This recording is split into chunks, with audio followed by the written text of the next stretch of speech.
So Jon Jones picks up a split decision victory in the UFC 239 main event Saturday night, defending his light heavyweight title over a powerful and dangerous Thiago Santos. And almost as soon as they walk out of the cage, the critics are making their voices heard.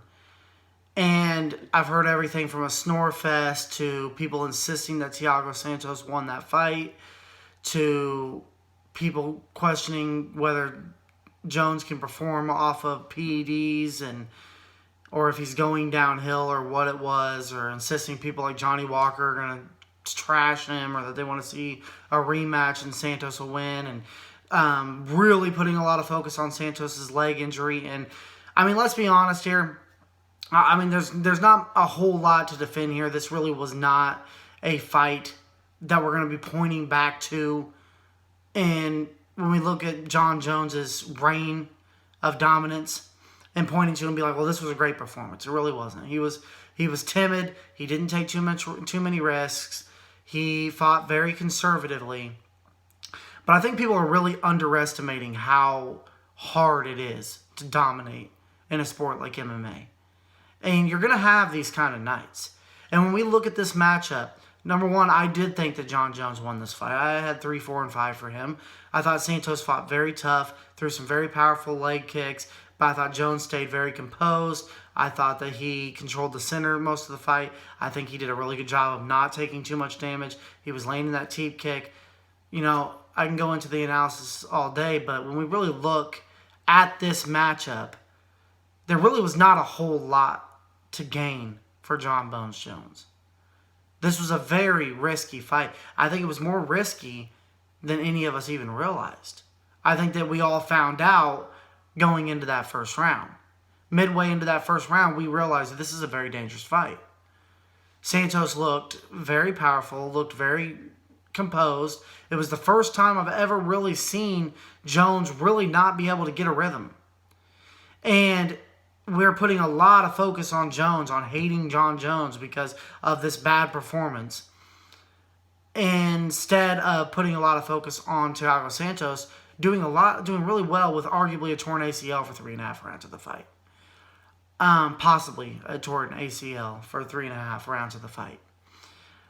Jones has been a dominant fighter now for 10 years. You're bound to have some off nights. He had it with OSP. Anthony Smith's performance wasn't that great. We've seen this with guys like Anderson Silva, where Dana White walks out during the Damian Maia fight.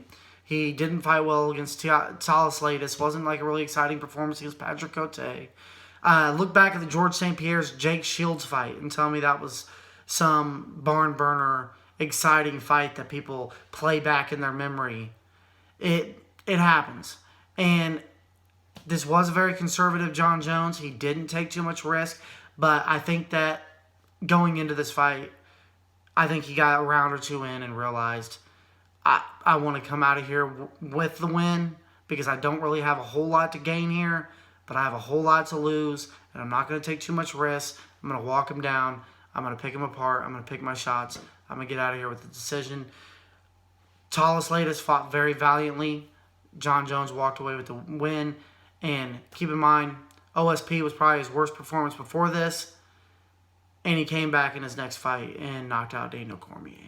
So, you know, Damian Maia was Anderson Silva's worst fight of his title reign. His next fight after Damian Maia was Forrest Griffin. His best performance of his career, probably.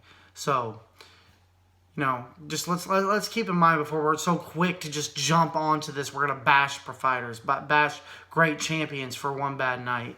You know, we've seen this time and time again, and people who have been well schooled on the sport and have been watching it for a long time should know this. But there's there's legitimate criticisms of Jon Jones, and then there's just borderline. I cannot even analyze this man in a fair and balanced way because I really don't care for him for many different reasons, I'm sure, and that kind of clouds my thinking when it comes to him.